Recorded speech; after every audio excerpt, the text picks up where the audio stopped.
The red light flickered on. The microphones were hot. And in that moment, two men sat across from each other.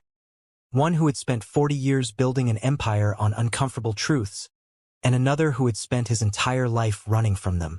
What was meant to be a candid conversation about mental health, family, and freedom turned into something far more volatile. In just 36 seconds, a single comment detonated a powder keg of royal resentment, years of suppressed anger, and a showdown that would leave one prince storming out of the studio and one radio legend sitting alone, shaking his head at the wreckage. This is the story of what really happened inside that room. The moment the crown couldn't protect him anymore. The moment the truth became too heavy to bear. The Howard Stern Studio. For decades, it has been the place where celebrities come to be unmasked, where the carefully constructed facades crumble under the weight of honest questions, where the powerful become vulnerable and the vulnerable become powerful. It's a small room, really, intimate, the kind of space where there's nowhere to hide. The cameras are positioned at strategic angles, capturing every flicker of emotion, every tightening of the jaw, every bead of sweat that forms on a guest's forehead. The lighting is warm but unforgiving. It reveals everything. On this particular day, the atmosphere was electric with anticipation. Prince Harry, the Duke of Sussex, had agreed to sit down with Howard Stern. The seating arrangement had been carefully calibrated. Everything had to be perfect because when royalty enters a room, even a radio studio in New York City, the rules change. But Howard Stern has never followed rules. And that's exactly why people tune in. The interview began with the kind of cordial warmth that precedes a storm. Howard welcomed Harry to the show, his voice carrying that familiar blend of curiosity and irreverence that has made him a legend. The audience applauded, their enthusiasm genuine. This was a moment. A prince, sitting in the same chair where rock stars had confessed their darkest secrets and actors had broken down in tears. Harry smiled. He looked comfortable, relaxed, almost at ease. He was wearing a perfectly tailored suit. Not royal formal, but expensive enough to remind everyone who he was. His posture was open, his hands resting casually on his knees. He looked like a man who had come to tell his truth.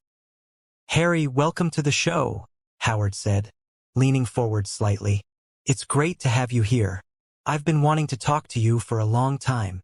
"Thanks for having me," Harry replied, his British accent smooth, practiced. "I've heard a lot about your show. It's quite legendary." "Legendary?" Howard laughed, but there was a glint in his eye. "I like that. Well, we try to keep things real here. No fake stuff, no pretending, just honest conversation. That work for you?" "Absolutely," Harry said. "That's exactly what I'm looking for. I'm tired of the fake stuff, too." And that was how it began. Two guys talking. Or at least that's what it seemed like. The opening questions were gentle, almost tender. Howard asked about Harry's transition to life in America. What was it like? Leaving behind everything he'd ever known. How did he spend his days now that the weight of royal duties had been lifted? Harry spoke with what seemed like genuine openness. He talked about the freedom he felt, the relief of waking up without a schedule dictated by protocol, the joy of being able to make his own choices, the simple pleasure of being able to walk his dogs without a dozen photographers hiding in the bushes. "You know, Howard," Harry said, leaning forward, his voice dropping to a more intimate register. "People don't understand what it's like living in that world. Everything you do is watched, judged, criticized. You can't just be yourself. You have to be this perfect image all the time." "I can imagine that's tough," Howard nodded, his expression genuinely empathetic. "But you grew up in it, right? You knew that life from day one." "I did," Harry admitted. "But knowing it and living it are two different things. Just because you're born into something doesn't mean it's right for you." Howard nodded again. The audience was silent, hanging on every word. This was what they'd come for. The real Harry, unfiltered, speaking his truth. But the interview was about to take a turn. "So, let's talk about your family," Howard said, his tone shifting almost imperceptibly. "There's been a lot of tension there, a lot of public back and forth. How do you deal with that?" How do you handle having private family issues become worldwide news? Harry's expression changed. It was subtle, barely noticeable, but it was there. The ease that had been in his features moments before seemed to tighten, like a drawstring being pulled. "It's not easy," he said, his voice carefully measured. "When you're trying to protect the people you love and the media is twisting everything, making up stories, it becomes impossible." "But here's the thing," Howard said, still friendly but more direct now. "You and your wife have done a lot of interviews, too. You've told your story publicly. Some people might say you're contributing to the media circus you're complaining about. What do you say to that?" And there it was, the first sign of tension. Harry's jaw tightened. His eyes narrowed just slightly, but anyone watching closely would have seen the shift. The prince who had seemed so relaxed just moments before was suddenly on alert. "That's not fair, Howard," he said, his voice taking on an edge. "We're telling our story. That's different from the lies the tabloids print."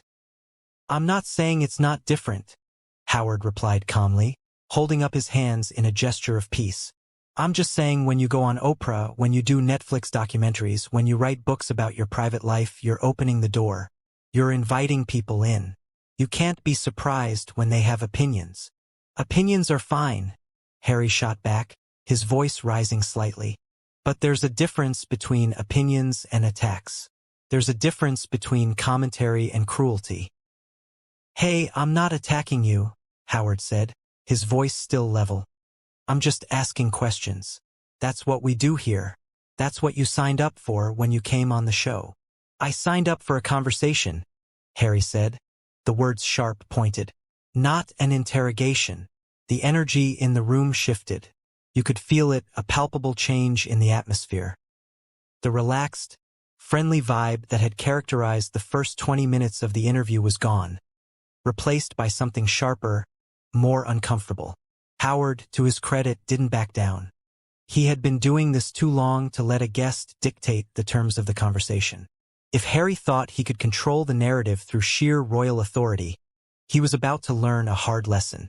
"Harry, this is a conversation," Howard said, his voice still calm but firmer now. "But if you come on my show, you answer my questions. That's how this works. I'm not here to just let you promote whatever you want to promote. I'm here to have a real discussion." "Real discussion?" Harry repeated, letting out a short, bitter laugh. "You're sitting there judging me, judging my life, judging my choices. You have no idea what I've been through." "You're right, I don't," Howard agreed. "That's why I'm asking. That's why we're talking. But you can't come on here and expect me to just agree with everything you say. That's not honest. That's not real." Harry shook his head, clearly frustrated. "This is exactly the problem. Everyone thinks they know better. Everyone thinks they have the right to tell me how I should have handled my life." "I'm not telling you how you should have handled anything," Howard said. "I'm asking you to explain your choices. There's a difference." "Is there?" Harry challenged. "Because it sounds like judgment to me." Howard leaned back in his chair, studying Harry carefully. He'd seen this before. Guests who came in with their defenses up, ready to fight, prepared to interpret every question as an attack. But this was different. This was someone who genuinely believed he was being persecuted. "Look, I respect what you've been through," Howard said, his voice softer now. "I really do. Losing your mother the way you did. Growing up in the spotlight, dealing with all that pressure. I can't imagine it. But you made choices, Harry. You chose to leave. You chose to do these interviews. You chose to make your private life public. And when you do that, people are going to have questions. They're going to want to understand why." "I don't owe anyone an explanation," Harry said, his voice cold. "Now you don't," Howard agreed. "But then why are you here? Why did you come on my show if you don't want to talk about it?" Harry didn't answer right away. He just stared at Howard, and the silence stretched out between them, awkward and tense. Finally, he spoke. "I came here because I thought you were different. I thought you understood what it meant to be honest." "I am being honest," Howard said. "Honest means asking the hard questions. Honest means not pretending everything you've done is perfect." Nothing I've done is perfect, Harry snapped. But at least I'm trying. At least I'm standing up for what I believe in. And what's that? Howard asked. What exactly are you standing up for? My family, Harry said immediately. My wife, my children, their safety, their happiness, their right to live without being hunted by photographers and torn apart by the media. I get that, Howard said. I really do. But you're living in a mansion in California. You're signing multi-million-dollar deals. You're on magazine covers. You're not exactly hiding from the spotlight. Harry's face flushed red. So what? I'm not allowed to make a living? I'm not allowed to support my family? Of course you are, Howard said. But you can't have it both ways. You can't complain about the media attention while actively seeking it out. I'm not seeking it out, Harry insisted. You're doing more interviews, more shows, more content, Howard said. Do you see the contradiction there? There's no contradiction, Harry said, his voice rising again. You just don't understand. Then help me understand, Howard challenged. Explain it to me. Explain to everyone listening why you're the victim here. I never said I was a victim, Harry shot back. But that's how you're acting, Howard said bluntly. Like the world owes you something. Like you're the only person who's ever had a hard life. Harry stood up suddenly, his chair scraping against the floor with a harsh screech. I don't have to sit here and listen to this. Actually, you do, Howard said, not moving from his seat. You agreed to this interview. You don't get to just walk out because you don't like the questions. Watch me, Harry said, pulling off his microphone with jerky, angry movements. Sit down, Howard said, his voice commanding. Now, we're not done here. We're absolutely done, Harry said. This whole thing was a mistake. The mistake is you thinking you can come on my show and not be challenged, Howard said, standing up now, too. I've interviewed presidents, rock stars, actors, activists, people way more famous than you, and every single one of them had the guts to answer the tough questions. But you can't handle 5 minutes of real conversation. Real conversation? Harry repeated, laughing bitterly. This isn't conversation. This is you trying to tear me down. I'm trying to understand you, Howard said, but you're so wrapped up in your own story, your own pain, your own grievances that you can't see anything else.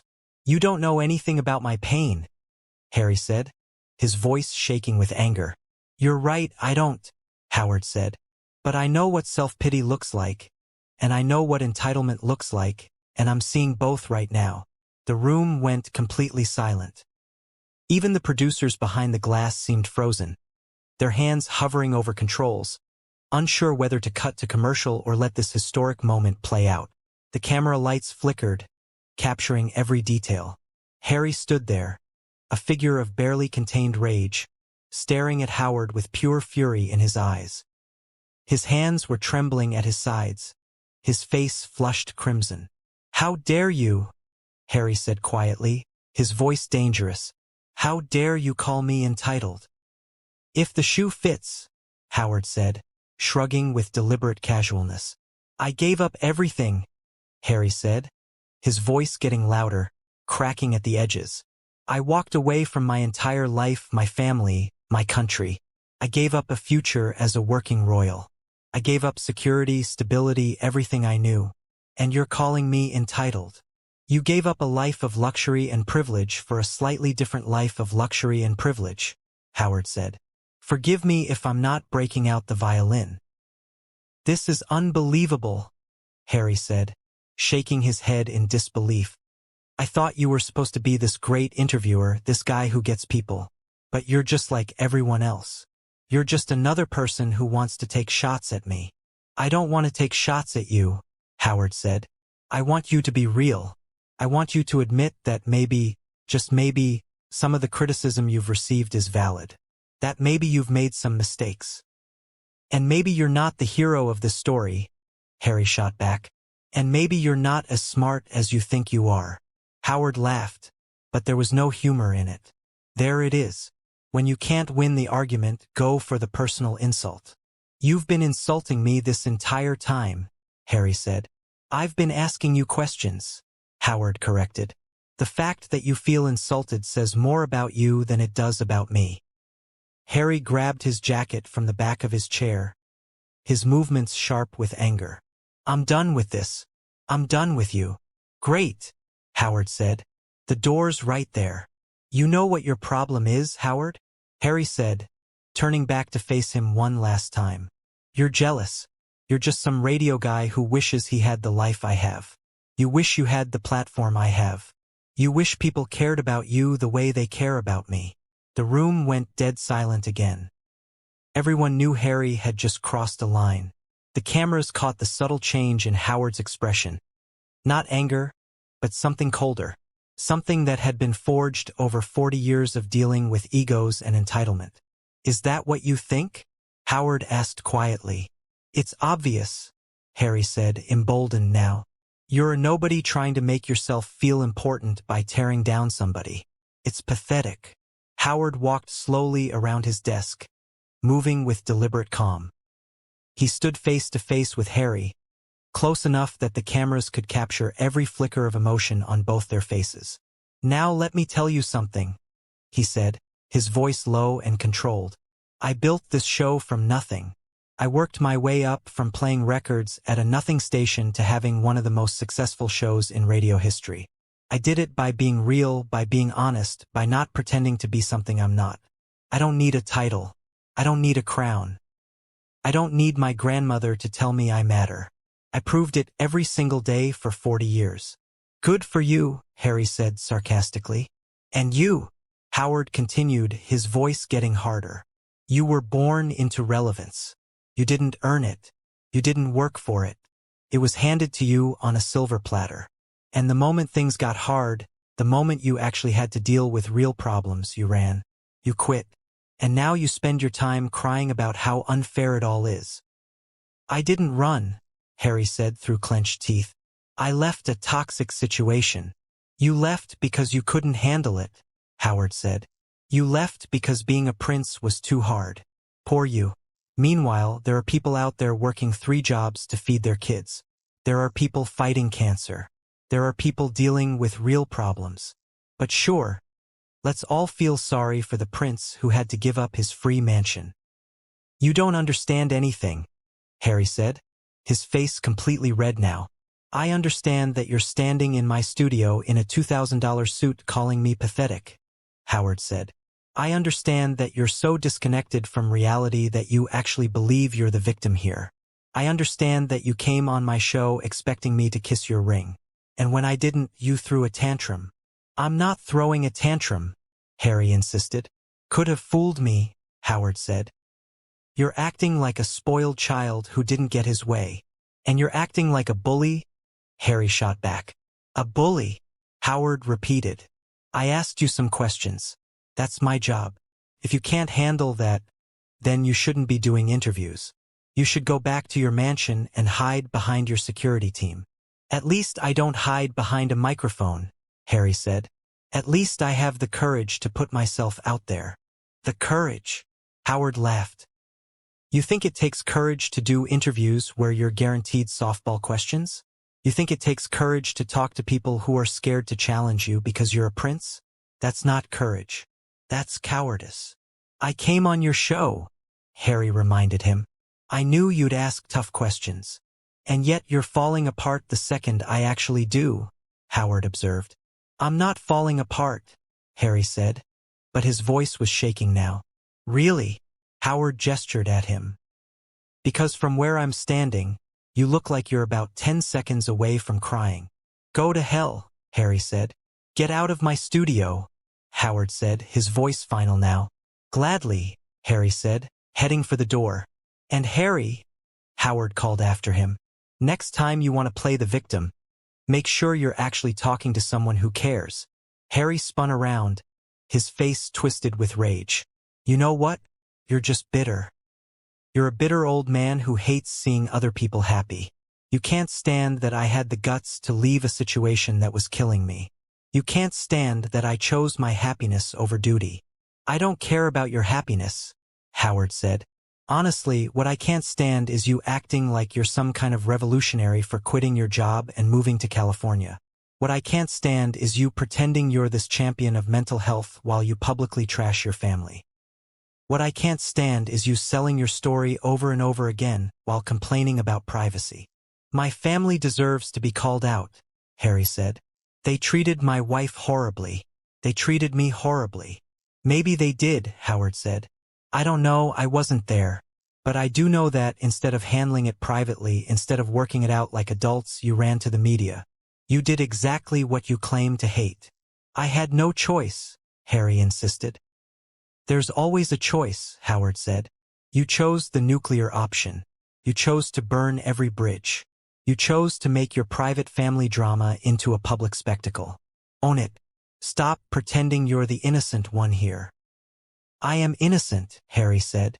I'm the one who got driven out. You drove yourself out, Howard countered. You made demands. You wanted to be half in, half out. You wanted the perks of being royal without the responsibilities. And when they said no, you threw a fit and left. That's not what happened, Harry said. Then what did happen? Howard challenged. Tell me.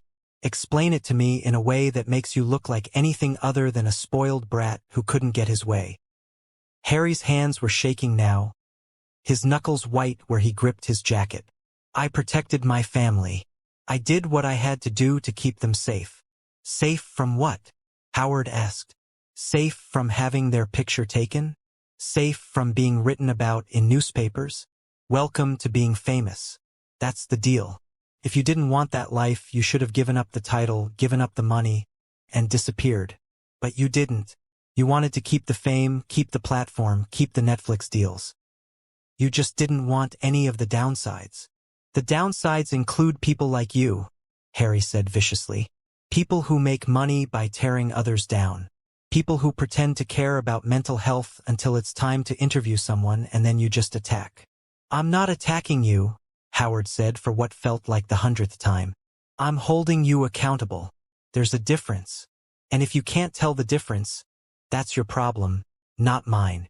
You're impossible, Harry said. No, immunest, Hubert correcte. And you can't handle honesty. You want everyone to tell you you're brave and strong and doing the right thing. You want validation, not conversation. You want an echo chamber, not an interview. What I want is respect, Harry said. Respect is earned, Howard said. It's not automatic just because you have a title. I don't use my title, Harry protested. Yes, you do, Howard said. It's literally how you're billed everywhere. Prince Harry. You can't stop being a prince when it's convenient. You don't get to use the title when it helps you and hide from it when it doesn't. Harry's mouth opened and closed, searching for words that wouldn't come. You're twisting everything I say. I'm not twisting anything, Howard said tiredly. I'm just not letting you get away with the narrative you've created. And that clearly bothers you. What bothers me is people like you who think they know my life better than I do, Harry said. I don't know your life, Howard said. But I know when someone is full of it. And right now you're so full of it. I'm surprised you can still stand up straight. That's it, Harry said, his voice cold and final. I'm leaving, and I'm going to make sure everyone knows what kind of person you really are. I'm going to tell them how you ambushed me, how you attacked me, how you showed zero compassion or understanding. Go ahead, Howard said, completely unfazed. Tell whoever you want. Put it in your next book. Do another interview. I really don't care. Because everyone who listens to this show will hear exactly what happened here. They'll hear me asking fair questions and you losing your mind because you couldn't handle them. Fair questions. Harry repeated incredulously. You called me entitled. You called me a coward. You called me spoiled. And you called me pathetic. You called me jealous. Howard reminded him. So don't act like you're the only one who got insulted here. The difference is I was defending myself, Harry said. So was I, Howard replied. They stood there glaring at each other, the tension so thick you could cut it with a knife. The producers were frantically signaling through the glass, not sure whether to cut to commercial or keep rolling. This was car crash radio. This was the kind of thing people would be talking about for years. This was the moment that would define both of them. The prince who couldn't handle a tough question, and the interviewer who refused to bow. "I want you to know something," Harry said, his voice shaking. "I came here in good faith. I came here trying to be open, trying to be vulnerable, and you threw it back in my face. You proved exactly why people don't trust the media. You proved exactly why I left that toxic world behind." "I didn't prove anything except that you can't handle being questioned," Howard said. "Everyone else who comes on this show manages to get through it without having a meltdown. Actors, politicians, athletes, they all sit in that chair and answer whatever I ask them. But you couldn't make it 30 minutes. Because you weren't asking questions," Harry said. "You were attacking. Asking you to explain yourself is not an attack," Howard said, exasperation creeping into his voice now. "Asking you to take responsibility for your choices is not an attack. Asking you to see things from another perspective is not an attack. But you're so convinced that everyone is out to get you that you can't tell the difference anymore." "Everyone is out to get me," Harry said. "There it is," Howard said, throwing his hands up. "There's the victim mentality I was talking about. Poor Harry. Everyone's against him. The whole world is conspiring to make his life hard. Give me a break." "You don't know what it's like," Harry repeated. "You're right, I don't," Howard said. "But I know what it's like to work hard. I know what it's like to earn what you have. I know what it's like to build something from nothing. And I know what it's like to be grateful for the opportunities you've been given instead of complaining about them constantly." "I am grateful," Harry said. "You have a funny way of showing it," Howard observed. Harry grabbed the door handle, yanking it open with such force that it banged against the wall. "This interview is over." "It was over 10 minutes ago," Howard said. "You just didn't want to admit it." Harry paused in the doorway, turning back one last time. His eyes were blazing, his chest heaving with barely contained rage. The cameras captured every detail. The flush on his cheeks, the tension in his jaw, the way his hands gripped the doorframe. "You're going to regret this, Howard." "I doubt it," Howard said calmly. "But hey, prove me wrong. Go ahead and tell your side of the story. I'm sure people will be very interested to hear how the big bad radio host was mean to the poor prince." "Mock me all you want," Harry said. "But at least I stand for something. At least I'm trying to make a difference." "Standing for something means more than just saying you stand for something," Howard said. "It means actually doing the work. It means taking criticism. It means being humble enough to admit when you're wrong. You don't do any of that. You just talk about how hard your life is and expect everyone to feel sorry for you." "I never asked anyone to feel sorry for me," Harry said. "Then why are you here?" Howard asked one final time. "Why do you keep doing these interviews if not to get sympathy? Why do you keep telling your story if not to make yourself the hero and everyone else the villain?" Harry didn't answer. He just stared at Howard with pure hatred in his eyes, a look that said everything words couldn't express. Then he walked out, slamming the door behind him so hard the wall shook and the framed photos on Howard's desk rattled. The silence that followed was deafening. The studio, so full of tension just moments before, was now empty of everything except the lingering echo of slammed doors and unspoken truths. The producers sat frozen behind the glass, their mouths open. The camera operators exchanged glances, unsure of what to do next. Howard stood there for a long moment, staring at the door Harry had just stormed through. Then, slowly, he walked back to his desk and sat down. He looked directly into the camera, the red light still blinking, and shook his head slowly. "Well," he said, his voice returning to its normal, measured tone. "That was something. That was really something." He picked up his coffee, took a sip, and continued. "You know, I've been doing this for a long time. I've had people walk out before. I've had people get angry before. But that was different. That was a guy who came in here expecting to be treated like royalty. Literally. And couldn't handle being treated like everyone else." He leaned back in his chair, the leather creaking softly. "And you know what the sad thing is? He probably really believes he's the victim here. He probably really thinks I was unfair, that I was cruel. He can't see that all I did was ask him to explain himself. That's it. That's all I wanted. Some honesty, some self-awareness, some acknowledgement that maybe, just maybe, he's not perfect. Howard paused, collecting his thoughts. The silence in the studio was absolute. Even the usual hum of equipment seemed muted. But instead, he came in here with his walls up, his defenses ready, convinced that everyone was against him. And when I didn't play along with that narrative, when I didn't let him be the victim, he lost it. He completely lost it. The producer's voice came through Howard's headphones, but he waved it off. "No, let me finish," he said. "This is important because what just happened here is bigger than one interview. It's bigger than one person. What just happened here is what happens when someone is so convinced of their own righteousness that they can't see anything else. When someone is so wrapped up in their own story that they can't hear anyone else's perspective." He looked directly at the camera, his expression serious but not unkind. "And look, I get it. The guy's been through some stuff. Losing his mom the way he did, that's terrible. Growing up in that world, that's hard. I'm not saying his life has been easy, but it hasn't been the hardest either. And at some point, you have to stop using your past as an excuse for your present." Howard took another sip of his coffee. "At some point, you have to take responsibility for your choices. You have to own your decisions. You have to stop blaming everyone else for your problems. And he can't do that. He won't do that because doing that would mean admitting he's not the hero of his own story. And that's something he's just not willing to do." The studio was quiet now, everyone still processing what had just happened.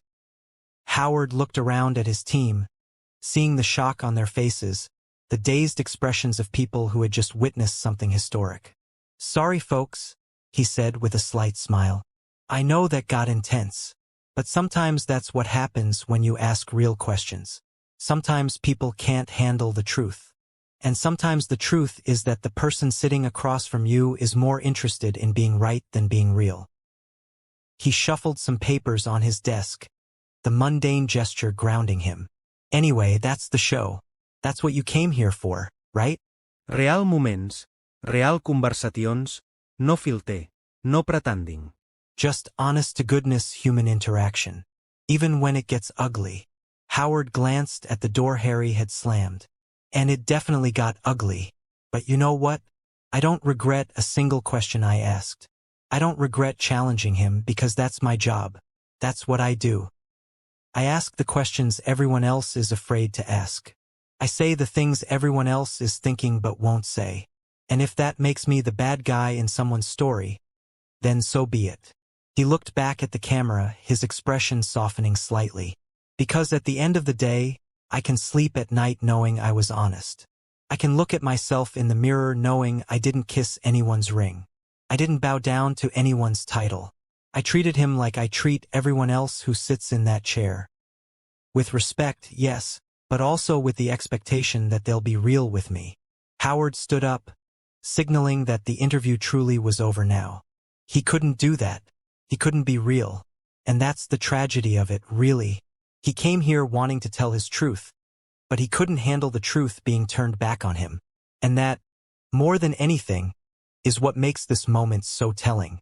In the hours that followed, the clip went viral. Social media exploded with reactions on both sides. Some defending Harry, others praising Howard. The internet divided itself into familiar camps, each convinced of their own righteousness. But in the midst of all the noise, something important was lost. What actually happened in that studio was more than just an argument. It was a collision of two worlds that could never truly understand each other.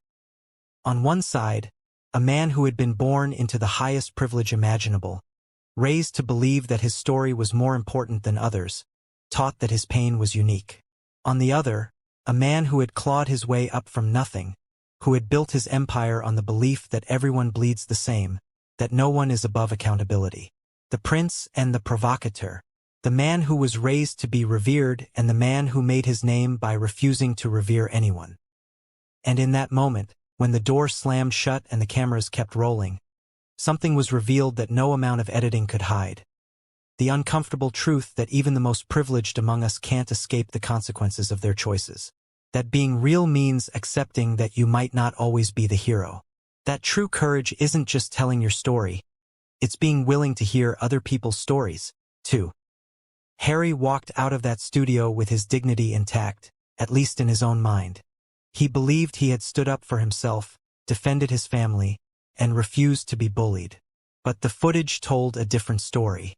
The footage showed a man who couldn't handle a simple question, who confused challenge with attack, who saw victimhood where there was only accountability. Howard stayed in that studio, as he always does, and watched the chaos unfold from a distance. He didn't need to defend himself, because the recording spoke for itself. His questions were fair. His tone was measured. His only crime was refusing to treat a prince like royalty, and that, apparently, was an unforgivable sin. The aftermath was predictable. Harry's team released a carefully worded statement about the unfair treatment he had received. Howard's team released the full interview, unedited, for the world to see. The narrative war continued, each side digging in deeper. But for those who actually watched the footage, the truth was clear. This wasn't a media conspiracy. This wasn't a hit job. This was a man being asked to explain himself and failing spectacularly. And in that failure, something was revealed about the nature of privilege, the danger of victimhood, and the importance of humility. Because the moment you believe you can't be wrong is the moment you lose the ability to grow. The moment you see everyone as an enemy is the moment you isolate yourself from the very people who could help you. Harry walked out of that studio believing he had won. But the real winner was the truth that he couldn't escape. The truth that the cameras captured. The truth that echoed through the room long after the door slammed shut. Some people are born into greatness. Some people earn it. And some people spend their entire lives trying to prove they deserve the pedestal they were placed on, not realizing that the pedestal was always the problem. In the end, the interview wasn't about royalty or radio. It was about a human being who couldn't handle being seen as anything other than a hero. And another human being who had spent his entire career refusing to pretend otherwise. The collision was inevitable. The explosion was necessary. And the lesson, for anyone willing to hear it, was simple. No one is above accountability. No title can protect you from the truth. And if you can't handle being questioned, you don't deserve to be believed.